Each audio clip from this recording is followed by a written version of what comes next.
כפי שכבר דיברנו, שלמעשה בקפריסין הטורקית כל קומפלקס מקבל את כל השירותים שהעליתי מקודם, שירותים של בריכות, סאונה, ג'קוזים.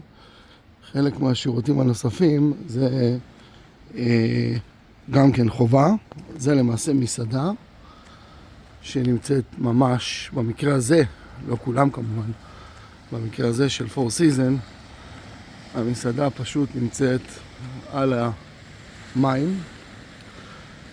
זה הווילות.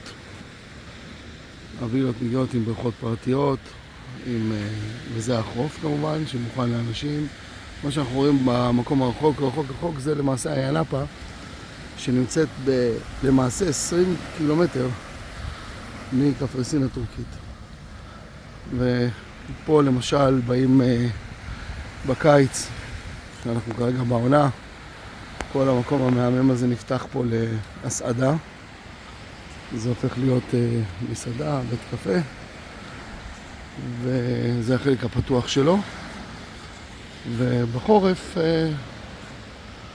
זה המצב. תהנו.